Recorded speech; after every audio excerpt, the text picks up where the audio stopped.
Marcela, hola. Nada urgente, pero llámame. Gracias.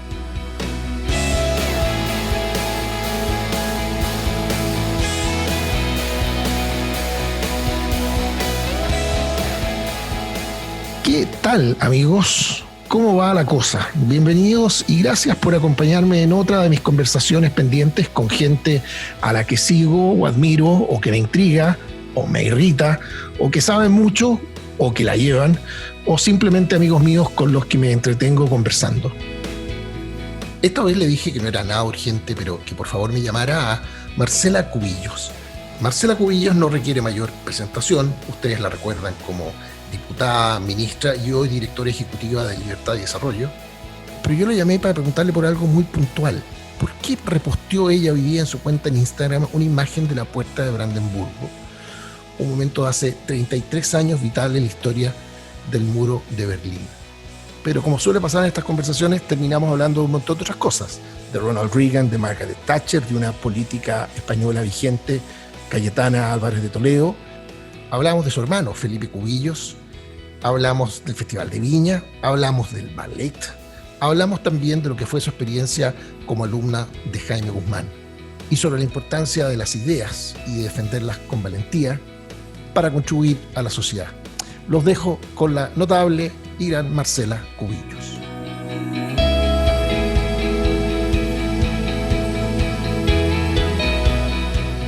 Y me nació llamarte porque tú, nosotros en Instagram nos seguimos mutuamente y tú eres muy gentil y le haces like a mis posteos de tomates y todas esas cosas con las que me entretengo.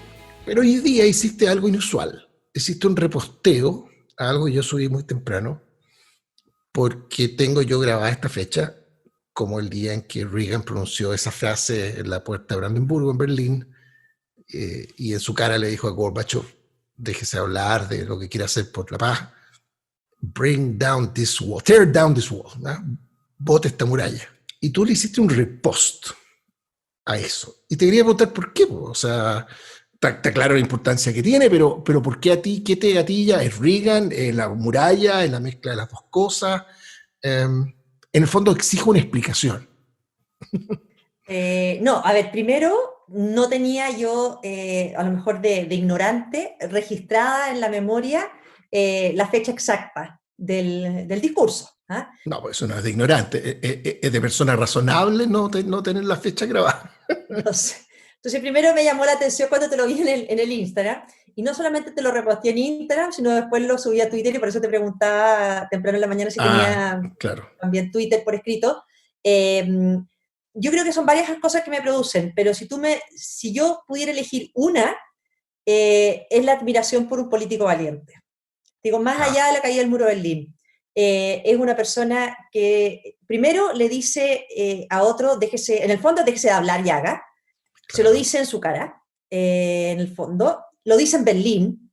Entonces, yo creo que esa admiración por un político de esa valentía, no sé, tuve ganas como de volverlo a recordar, porque además uno podría recordar los discursos de Reagan. Pero esto, más que un discurso, es una frase. ¿Ah? Sí. Aquí no hay un gran relato, es una frase que lo dice todo. Oye, además que yo no sé si tú tenías registrado el dato, que esa frase la dijo contra la opinión de todos sus asesores, especialmente de la gente de Relaciones Exteriores del Departamento de Estado en Estados Unidos, que hasta último minuto pelearon por convencerlo de que no lo dijera, porque se podían enojar los rusos, por el típico argumento que siempre hay para no hacer nada, para rendirse, para partir por la mitad del queque. Y él, una cuestión que a mí me encanta de Reagan, que tenía esta cuestión de sentido común, esta frase la dijo una señora en una comida en la que estaba alguien del equipo de Reagan. Esta lógica de que en vez de hablar tanto este señor, ¿por qué no simplemente? Y se la comentó a alguien a Reagan. Y desde ese minuto que él dijo, bueno, esto es lo que piensan los alemanes. Yo voy a representar a los alemanes. Y contra viento y marea la dijo. Ahora, yo lo que tú dices, Darío, es clave, porque los dos hemos estado harto tiempo en la política, y no es difícil imaginarse todas esas reuniones previas para tratar de pautear a un político lo que tiene que decir de manera correcta y lo que no tiene que decir. Entonces mi admiración solo crece porque al final eso es liderazgo, que no se saca nada con tener a alguien puesto en un lugar de presidente que simplemente todo el día diga lo que sus asesores o las encuestas o los medios le aconsejen decir, sino que hay en ese minuto algo en su carácter, porque también se nos ha olvidado de repente lo importante que es el carácter en los líderes, hay un carácter en él que lo hace decir esa frase en ese momento de la historia y con ese coraje. Claro, y él llevaba un diálogo bien intenso con Gorbachev. Entonces, claro, los asesores le decían, no, pero es que usted no puede debilitar a Gorbachev porque es lo mejor que nos ha tocado. Y el instinto de este hombre era lo contrario, pues hay que recuperar la libertad de esta gente, hay que darle otro empujoncito más. Además, entre tanto gallo que habla y no dice nada, que alguien diga algo que haga una diferencia, lo encuentro notable. Por eso al menos yo lo tenía registrado. Sí, y además el atreverse, claro, ¿no? Y el atreverse a cruzarse en temas de fondo, ¿te fijas? O sea, el atreverse a ir de fondo la idea, no quedarse en, porque ese discurso pudo haber sido de mil maneras diferentes. Avancemos en la democracia, en construir los caminos de la libertad. Uno se le ocurren miles de alternativas de un relato menos directo. Pero yo creo que cuando un líder se da cuenta que la única manera de dar un avance es ir directo, asumir los costos, enfrentar riesgo, es donde hay un verdadero liderazgo. Y 2 años y medio después la muralla la botaron porque no se cayó. La botaron entre varios. Porque en parte la abandonaron. Si yo me acuerdo bien de la anécdota, hubo un día que de repente desaparecieron los guardias en alguna sección de la muralla, ya la cuestión no resistía el régimen soviético a raíz de los empujoncitos constantes que les daba, entre otros, Reagan. Oye, ¿y hay algún otro personaje de esa época que tengáis registrado como parte en fin, de esos grandes movimientos? No, le tengo tremenda admiración a Margaret Thatcher, tremenda admiración. Y también, de nuevo, yo creo que ella es una mezcla de carácter, de liderazgo, de decisión, de enfrentar costos, no sé, de las cosas que uno ha leído de ella tampoco es que tenga tiempo para estar leyendo, ni soy una experta ni en las biografías de ellos, ni mucho menos, pero hay una cosa que ella dijo en un minuto que a mí siempre me llamó la atención y la he tenido siempre en política, que dice que para ganar una batalla a veces hay que librarla más de una vez.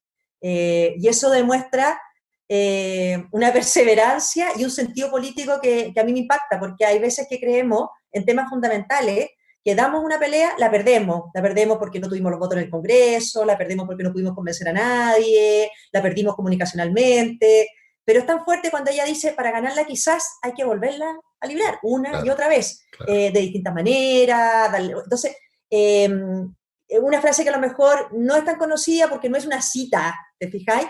Pero es algo como de su forma de actuar en política que a mí me marcó mucho. Ahora sí, y también un poco para no quedarnos solamente en líderes de la historia, si tú me preguntas, o yo te pudiera decir hoy día a quién admiro lo que está haciendo a nivel internacional, es Cayetana Álvarez de Toledo, la portavoz de PP en España. Pues de armas tomar, cría. Y ella se enfrenta, claro, la admiro no solo porque me hagan bullying de que como hablo yo, con mis S y mis Z, no, la admiro mucho por su estilo, y el otro día tuve la oportunidad de escucharla, y ella decía un poco lo mismo, enfrentar a la izquierda, de partida porque ella lo decía y no lo puedo compartir más, no le reconozco superioridad moral a la izquierda, ni en democracia, ni en derechos humanos, ni en combate a la pobreza, ni en nada. Entonces ya, primero tengo la convicción de no reconocerles esa superioridad moral que me pueda inhibir. Y ella hacía un punto muy interesante, porque decía, ahí radica la intolerancia de la izquierda, porque obvio, si tú no le asignas valor al otro, entonces tienes todo el derecho a saltarte las constituciones que ellos hacen, a no defender las leyes, porque en el fondo no tienen legitimidad moral el otro para existir. Eso en el fondo es lo que nos dice básicamente la izquierda, ¿para qué decir para gobernar? Y ella decía algo que es muy importante, decía, si uno los enfrenta en sus ideas, en sus convicciones, hay que estar dispuestos a pagar costos. O sea, pretender enfrentarlos en ese plano y no asumir costos de ataques personales, de descalificaciones, de funas virtuales o no virtuales, es ilusorio. Entonces yo creo que ella, en su estilo, en las vocerías que está haciendo en España, se enfrenta de manera muy directa con esa izquierda, les dice las cosas de frente y tiene claro que paga costos y que es más cómodo siempre quedarse callado. También me impresionó tu posteo y lo quise repostear, porque también no somos muy malos para mantener en el recuerdo hitos tan históricos para la libertad como ese. Y de verdad debiéramos ser mucho más provocadores, por así decirlo, en recordar una y otra vez para que esa historia no se vuelva a repetir y ese hito tan emocionante que tú describías después en definitiva, cuando terminan votando el muro. El muro. Bueno, los 30 años de la caída del muro pasaron coladas en noviembre porque estábamos aquí con nuestro propio incendio, pero ya habrá tiempo de recordar eso. Pero eso que decís tú es muy propio de la derecha, ¿no? de, de olvidarnos de estas cosas, no entender además que, además la discusión del muro al final tiene mucho de símbolo y metáfora de lo que es el régimen entero. ¿Eh? Hoy día cualquier persona joven, la lógica de murallas para que la gente no se pueda arrancar, no le calza con lo que entiende. Si se supone que la muralla es lo que quiere construir Trump para evitar que entren inmigrantes ilegales, digamos, pero la lógica de no dejar arrancarse la gente con una muralla, yo creo que a priori una persona de 20, 25 años que no conoce los detalles de la historia, tú se lo decís y te dices, no, ¿cómo? Bueno, así, no. Mucho, ¿eh? No. Ahora, hay lo que dices tú que es tan importante, que como la izquierda defendía ese muro, claro, hay muros físicos y hay muros construidos por la naturaleza, por así decirlo, como puede ser una isla, ¿no es cierto?, en Cuba, que también eran los mismos que defendían que no se pudiera salir de la isla. Entonces, y eso no es hace tanto tiempo que esas cosas están pasando y están siendo defendidas. Entonces, yo creo, bueno, ya hablaremos, pero también lo que nos está pasando en Chile es que a veces esa izquierda más dura, que creíamos que ya había quedado, por así decirlo, había caído junto con el muro, o que existe en países solo como Venezuela o Cuba, nos damos cuenta que esas mismas ideas, con esa misma ortodoxia o esa misma intolerancia, de repente la vemos surgir en Chile, y la contradicción es que la vemos surgir de los más jóvenes, de grupos nuevos en política, que son a veces los que están actuando con esta intolerancia de creerse que tienen la superioridad moral, con la intolerancia de que el sentimiento vale más que la ley, y eso, bueno, es un problema que yo creo que del cual tenemos que hacernos cargo. Que mucha gente, y fíjate que tú, cuando hablábamos de Reagan, terminaba hablando del carácter del carácter de la Thatcher, del carácter de la Cayetana. Pero eso tiene una expresión política también. Siempre ha existido un grueso de las derechas, y aquí hablo a nivel mundial, que predominantemente son de la componente cómoda, de no dar la pelea, y que la gente pague una parte del precio nomás.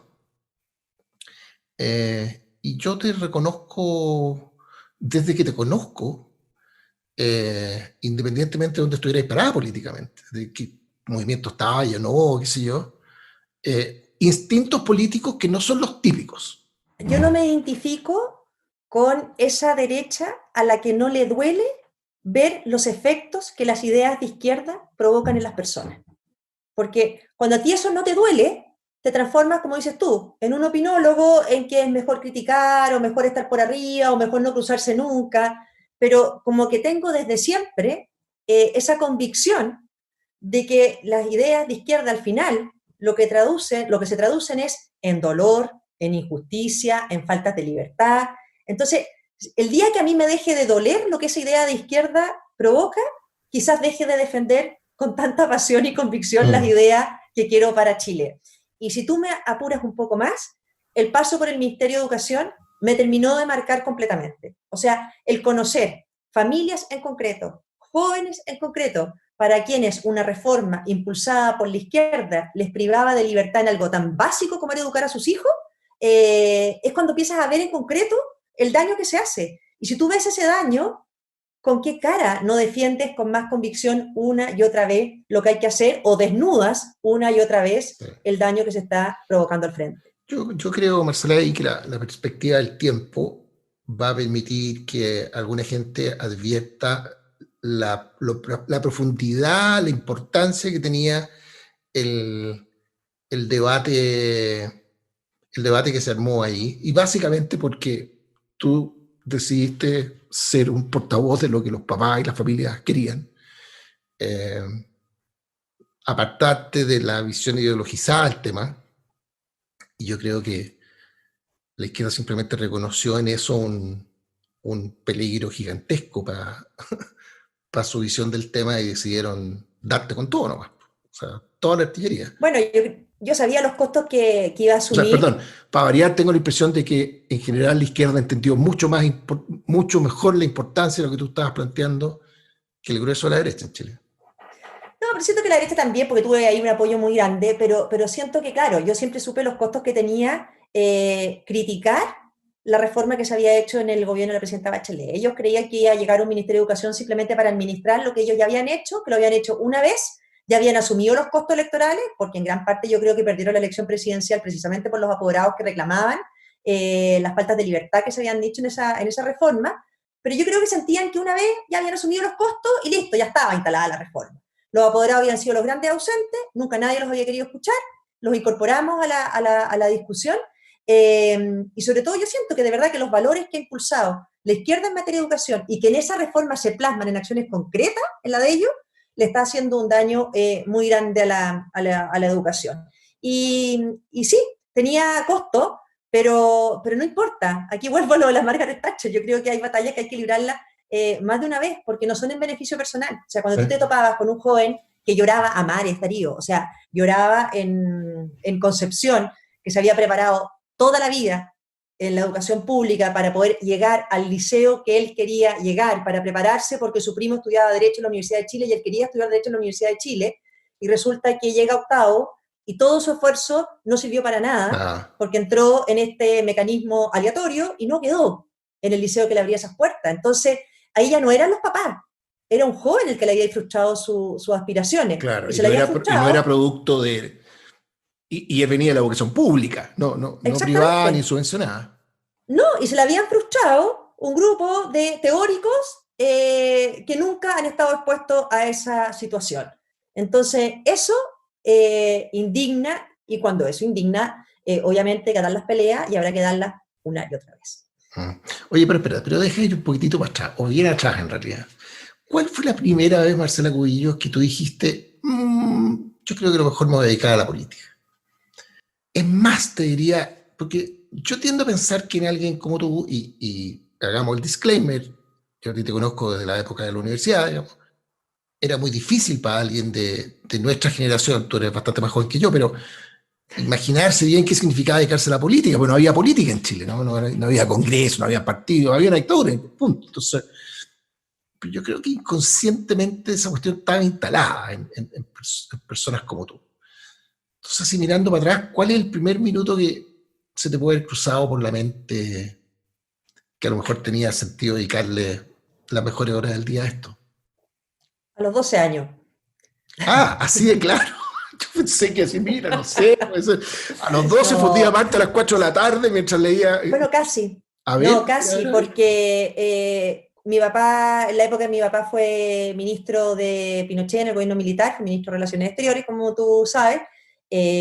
Yo como su única hija mujer tuve una relación muy cercana con mi papá, y él fue ministro de Relaciones Exteriores entre el 78 y el 80, y le tocó la negociación más importante cuando Chile estuvo al borde de la guerra con Argentina. Claro. Partir la mediación, lo viví porque mi papá tenía un estilo de ser papá muy cercano, de incorporarnos en lo que estaba pasando. Por lo tanto, estuvimos siempre muy pendientes de todo lo que estaba ocurriendo. Conocimos al cardenal Zamoré, porque una de las reuniones fue en mi casa. Mis hermanos estaban en la escuela naval, dos de ellos, por lo tanto, si Chile iba a la guerra, mis hermanos eran parte de quienes tenían que también estar en ese momento. Entonces, ahí como que conocí la política muy de cerca, conocí el rol que puede jugar la política, y aprendí también desde muy chica, al ver a mi papá, lo feliz que se puede ser trabajando por Chile cuando tienes convicciones, y también aprendí una lección bien importante, lo dura que es, las injusticias que trae y los Sí, problemas que porque tiene. Y yo creo él que lo desde ahí, pasó pésimo, eso. al final sí, pero también fue el periodo en el que más feliz fue sirviendo a Chile. Mi papá era una persona que tenía una vocación patriótica increíble, fue marino, siempre estuvo vinculado.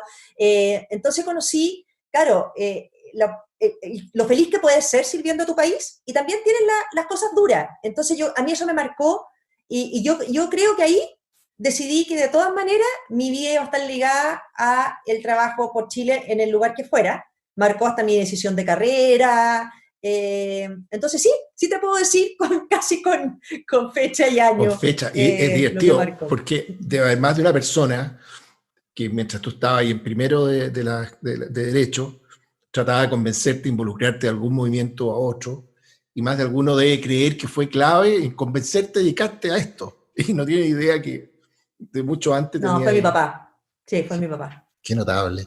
Eh, y, dime si es impertinente con, con la memoria de Felipe, hacerte la siguiente pregunta. A mí me consta que él estuvo muy cerca de terminar involucrado en política activa. Es más, eh, a propósito que últimamente hemos escuchado que la alcaldesa Viña, Coti Reginato, no va a poder ir a la reelección. Él en un minuto evaluó o lo trataron de convencer de que fuera candidato en esa elección a la que en definitiva fue candidata por primera vez la Coti Reginato en Viña del Mar. Así es.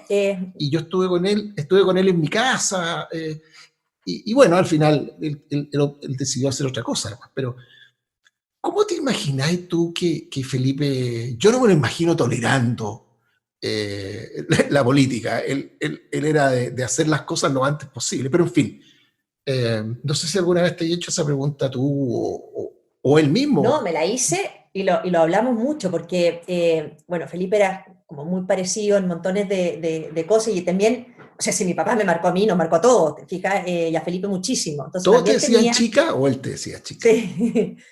Y Felipe tenía una cosa, que cuando yo era diputada, yo fui diputada entre el 2002 y el 2010, Felipe me llamaba por teléfono, yo iba saliendo a Valparaíso y hablábamos todo el camino a Valparaíso por teléfono, o sea, le gustaba mucho conversar, y en esa época era donde estaba toda esta discusión que dices tú, con buenos recuerdos de la alcaldía de Viña, somos todos de Viña, nacimos todos en Viña Sí, pues. nosotros, mis papás son de Viña, mis abuelos son de Viña, O sea, eh, perdona, con esto me estoy poniendo fecha yo mismo, pero cuando yo era chico y veía el festival, el momento exactamente, clave Luis todas las Sigal. noches es que se saludaba al doctor Luis Sigal. ¿Eh? Bueno, mi Y eso abuelo, es tu que partió el abuelo. festival sacando las canciones en un piano en su casa, y todos nosotros de chicos en Viña acordándonos de eso, y lo único que más nos gustaba era acompañarlo al festival y que 2 minutos antes de que surgiera el resultado de quién había ganado el festival nos pasara un papelito para atrás diciéndonos quién había ganado. O sea, era como ya el máximo de recordar a mi abuelo ahí. No, y Felipe, Eran conversamos todos de muchas Viña, veces el tema de la entonces, política. claro, claro. Sí, conversamos muchas veces el tema de la política a raíz de la alcaldía de Viña y después también en el primer gobierno de presidente Piñera con el tema de posibilidad de intendencia, de todo. Y yo creo que Felipe se daba cuenta de dos cosas. Felipe era una persona que se entusiasmaba mucho por un proyecto, lo sacaba adelante, pero esto de la política, que le iba a implicar estar 4 años de alcalde, ¿ah? O mucho tiempo de parlamentario, mucho tiempo, yo creo que no iba mucho con él. ¿Ah? Era una persona que era como de acción rápida en un momento, y de Claro. hecho si uno mira su corta vida, hizo muchas cosas al mismo tiempo y en proyectos muy distintos. Yo cuando converso con mis sobrinas ahora, que las quiero un montón y nos reímos porque a veces me dicen ellas, se ríen, y me dicen, oye, todo el mundo me dice en qué estaría tu papá ahora. Y mi sobrina me dice, yo no sé si estaría a full acá dedicado a algo o estaría dando la vuelta al mundo de Otra nuevo, ¿te vez, fijas? claro. Ese era Felipe. Entonces, alguien que se pasó 9 meses dando la vuelta al mundo en un yate que había sido el sueño de su vida, solo con otro tripulante más, solo en medio del mar, y después, claro, se dedica en cuerpo y alma a la reconstrucción, eh, pero no es una persona que uno encasille y dijera en qué estaría ahora. Es que es incasillable. Te voy a contar otro cuento. Esa conversación en la casa, que él fue con un gran amigo de él, que lo único que quería más es que Felipe fuera candidato y que probablemente habría sido como su jefe de campaña, me imaginaba yo, qué sé yo. Entonces yo en un minuto le pregunté, ¿y cómo te imagináis tú que se tendría que plantear Felipe ante Viña del Mar? Y lo que tú decías apareció, porque esto es lo inclasificable que es, porque empezó, no, porque este gallo que es así, el problema es que era de 45 maneras distintas, era completamente incomunicable. Hay mucha gente que lo conoció como decano de una escuela de ingeniería comercial, que no se logra imaginar que es abogado. ¿Mm?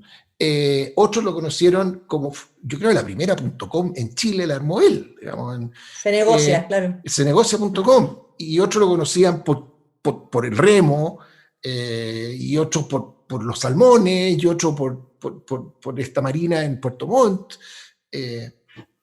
Era inclasificable, así que yo te confieso Ahora, que no. Sí. de lo que tú decías ahí hay algo bonito, porque yo me acuerdo que pocos días después que murió Felipe, mi hijo tenía una relación muy cercana con él. Bueno, tanto Felipe como yo nos habíamos separado, entonces los dos hicimos mucha vida juntos y con nuestros niños juntos. Y mis hijos adoraban a Felipe, Felipe los adoraba a ellos. Entonces me acuerdo que el mayor ahí, pocos días después que se murió Felipe, me dijo, mamá, y Felipe siempre fue así, como diciendo, siempre fue tan comprometido con esta causa, o tan generoso como se le conoció en la causa del terremoto, y en el fondo era muy formativo para ellos decirle que no, que Felipe era un tipo completamente normal, pero que en un minuto determinado de la vida vio el dolor que había provocado el terremoto y se volcó en cuerpo y alma a eso. Pero no era una persona que toda la vida hubiera estado vinculada a causa de beneficencia, por así decirlo, sino que una persona que, como decís tú, había armado negocio, había estudiado Derecho, había estado al borde de la política, había dado la vuelta al mundo navegando, era deportista. Entonces, yo creo que eso es muy bonito al final como testimonio, porque todas las personas somos muy normales y de repente hay algo que te toca una tecla especial que saca lo mejor de ti en un momento determinado, como fue Felipe a raíz de la Sí, reconstrucción. pero él tenía otra cosa, bueno, hasta otras cosas, por lo que decíamos, pero a todos de pronto se nos puede ocurrir que pensamos, creemos, sentimos algo que valdría la pena comunicar, pero muy poca gente se atreve a decirlo, porque decirlo nunca es gratis, te casa, te marca, hoy día te trolean, en fin. Y debe haber muchos ejemplos de esto, pero cuando él, a bordo del, ¿cómo se llama el bote en que hicieron? Colorina, ¿Cómo? en la Colorina, la que dio la vuelta al mundo. La que dio la vuelta al mundo. Uh-huh. Creo que justo después de cruzar el Cabo de Hornos, que además cruzarlo en ese bote es como de loco, así, pero él se manda este manifiesto, todo lo que dice ahí, que en general es todo notable, pero aunque no lo fuera, si mi punto no es que haya sido notable, y lo es, eh, atreverse a decirlo te dice algo de una persona que no es tan común y corriente, no era tan normal. ¿Eh? Y te insisto, No, no pues solo sí. porque pensara lo que pensaba, sino porque se atreviese a decirlo. Y en el tono además, buena onda, la libertad con que decía esas cuestiones. Y a los que escuchen esto, vayan y busquen, por favor. De hecho, voy a poner, cuando publiquemos el podcast, voy a poner un link a ese Ahora, manifiesto. ahí hay algo.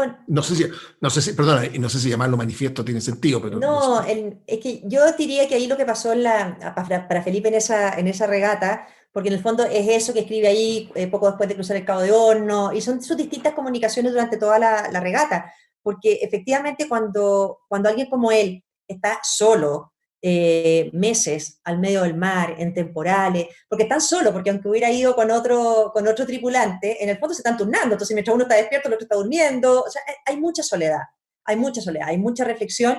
Y yo creo que ahí es donde sale desde el corazón y desde la cabeza de Felipe mensajes que lo reflejan de cuerpo entero. Y en ese cruce del Cabo de Horno, yo creo que debe ser el momento más feliz de Felipe en su vida, porque él siempre soñó con esta regata y siempre soñó con pasar primero por Chile, en que él llegara en el primer lugar cuando les tocara pasar Claro. por Chile. Y logra cruzar primero el Cabo de Horno y bueno, ahí de nuevo, con un yate que se hizo famoso por llevar la bandera chilena muy grande. De hecho, los alemanes, que eran sus grandes competidores en esta regata, siempre hablaban de este joven de la bandera. era muy bonito porque yo siempre me río, porque de repente me llamaba por teléfono a las 3 de la mañana, hora mía, porque tenían un teléfono satelital en que cuando él se podía conectar llamaba nomás. ¿Ah? Entonces tú tenías que estar dispuesto a las 3 de la mañana a iniciar una conversación larga, además, porque si ya se había podido conectar, hace mucho tiempo que no lo veía, había que despertar rápido y conversar mucho, y daba lo mismo las horas, no tenía idea él qué horas eran, Claro. porque estaba en el medio del mar nomás. Entonces, eso, y también uno, no sé, recuerdo porque el temor, si pasaron cosas muy, muy difíciles. Entonces uno entraba, yo me acuerdo que uno partía el día con el computador y que podía seguir a esto donde Claro, iban exactamente. y tener noticias de ellos. Oye, te quiero hacer una pregunta, eso sí, pero quiero ir al hueso, al fondo de un tema crucial, el ballet. Claro, uno se imagina el ballet en un escenario, pero me imagino que en realidad el ballet es una cosa que tiene mucho de, no sé, me imagino, requiere una disciplina. eh, me, me- me calza imaginarme que el que lo hace no lo hace pensando en una performance, sino en otra cosa, pero ahí me pierdo. Y nunca le he preguntado a alguien por qué el ballet. O el ballet, para contextualizar también, porque uno, bueno, bailo ballet de los 7 años. Como todas las cosas, como las cosas en mi vida tienen fecha exacta, efectivamente fui a ver una vez, mi abuela, que murió hace pocos años, me llevó a ver el ballet Copelia, cuando tenía 7 años, y desde ahí, bueno, perseguía a mi mamá para que me metiera a clases de ballet desde el minuto uno y desde ahí Ajá. nunca más lo dejé. No lo dejé, lo bailo, por supuesto que es difícil hoy día, pero también tengo la posibilidad acá ahora, entre la pandemia, la posibilidad de conectarte con la academia en la que he bailado siempre, con mis compañeras en clases virtuales, por así decirlo. Siempre he bailado y lo que tiene el ballet creo yo, a ver, no hay nada que me haya hecho más feliz en la vida que practicar y aprender y bailar ballet.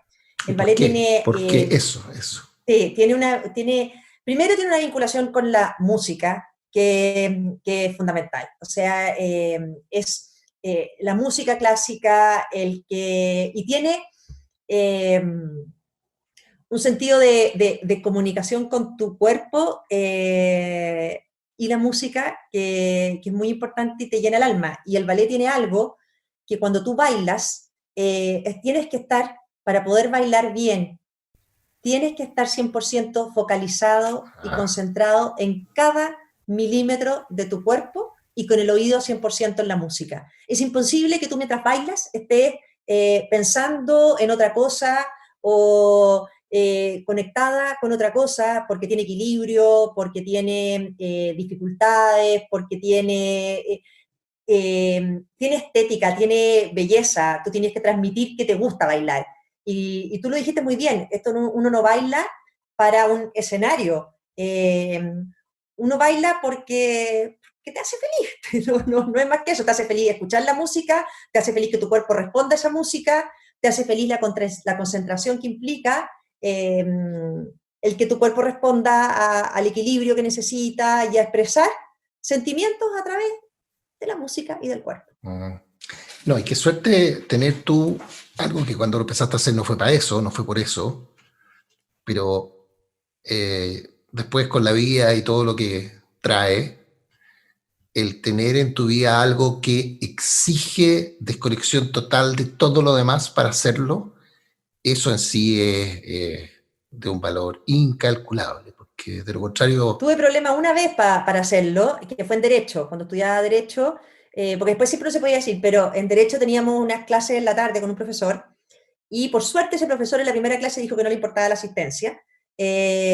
Bueno, y yo me paraba siempre a la misma hora, y fue horrible, porque un día me dijo, ya por curiosidad, me dijo, no me importa que no se quede toda mi clase, ¿por qué se para todas las veces? Le tuve que explicar. Y pasa que yo bailo ballet hasta ahora, y usted dijo que no le importaba, yo voy a estudiar todo lo que tenga que estudiar, pero... Y ahí fue muy divertido, dijo, yo no tengo ningún problema que la Marcela se pare a bailar. Ahora avísenme si hay un cuerpo de baile entero aquí en la clase, porque si no voy a quedar vacío. Pero fue la única vez que tuve una... Ahora, cuando fui ministra, también obviamente que era imposible y esos 2 años lo tuve que dejar porque ahí no tenía ningún espacio para poder ir a clases de ballet, pero sí siempre para poder escuchar la música y por lo menos bailar con la mente y el alma. oye, espérate, es que escuchándote me puso a pensar que, claro, me imagino que tener profesores de ballet debe ser muy difícil porque hay muy pocos. Pero por otro lado, no sé qué otra manera de decirlo, es barato. Siento que es el tipo de cosa que mucha gente podría, o sea, se ve como una cuestión de elite y la verdad que no logro imaginarme por qué. Creo que hay muy poca gente que lo empieza a hacer que se arrepienta. ¿Tú sabes de algún intento, experiencia o algún lugar en que, no te voy a decir que sea masivo, pero que sea mucho más extendido? Porque escuchándote hablar, perdón, y yo tengo la ventaja de tener esta conversación de verte hablar del tema y se te transforma la cara hablando de lo que te gusta. Sería extraordinario que... Y que yo te diría que el primer engaño es que es eso, porque quien lo hace como, o las élites que lo practican o lo aprenden, en general lo abandonan a los pocos años y no es una vocación. Mi experiencia con mis profesoras de ballet, que además, a diferencia mía, se dedican a esto, tienen compañías en paralelo, con un esfuerzo para poder vivir del ballet que es Claro, realmente admirable. Y yo aprendí a bailar, esto ya es una historia, pero bien, pero bien concreta. Había una población en Vitacura, en el Esfuerzo, que había ahí un galpón, que era donde mis profesoras que venían de Viña habían logrado armar una academia, en que obviamente que iban niños y niñas de distintos mundos, por así decirlo, económicos y sociales. Y ese galpón fue arrastrado esa vez que se derrumbó el Mapocho. Pero mi experiencia siempre con el ballet ha sido poder compartir y convivir y conocer personas que piensan distinto que mí, en general están vinculadas a un ambiente cultural que a veces por otro mundo político mío claro, jamás habría llegado a hacerme amigas de ellos, no nos habríamos topado en la vida, por así decirlo, claro. y también quizás de mundos muy distintos porque muchas de ellas efectivamente viven de la danza, se han dedicado a esto en cuerpo y alma como vocación. Entonces también ha sido para mí una experiencia muy bonita de conocer a gente que quizás la vida no me habría puesto en condición de conocer. Mm. Y lo practicará más gente de lo que uno sospecha? ¿O... Mira, yo me he topado, y era bien bonito en los colegios, cuando lo más bonito que tenía el Ministerio de Educación era conocer colegios en todo Chile.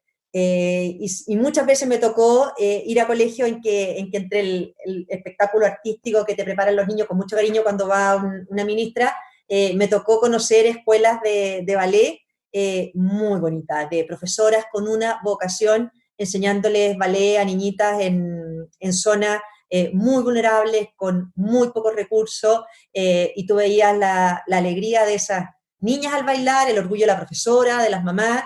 Yo creo que es no sé, la danza enseña muchos valores y ojalá sea cada vez más masiva. Y te puedo hacer una última pregunta sobre un amigo común también. Sobre Jaime Guzmán, en tu caso, ¿cómo, cómo influyó en ti tu cruce con él en Derecho de la Católica? Primero en lo intelectual, yo creo que primero tenerlo como profesor me marcó en algo que estábamos hablando antes, del saber que las ideas bien explicadas, con argumentos, con razones, cualquier debate, por así decirlo, se puede ganar. Era una persona que era de una, igual que yo, de una claridad para explicar cualquier tema, cualquier posición, con los argumentos. O sea, primero me marcó su inteligencia al tenerlo de profesor en primero y segundo año, en primero Derecho Político y en segundo Derecho Constitucional, contigo de ayudante, entre otras cosas. ¿No? Entonces, primero yo diría que en la parte intelectual muchísimo. Y después, en la parte política, yo creo que me marcaron, a ver, tres cosas. Lo primero, en su historia, cuando él arma y funda el gremialismo, esa sensación de decir, llego a un lugar, no me gusta lo que hay, creo algo que sí representa mis ideas y se atrevieron a crear algo. Y eso es algo que uno tiene siempre como pendiente. Después, su estilo de desafiar las consignas, de Claro. atreverse a enfrentar la valentía.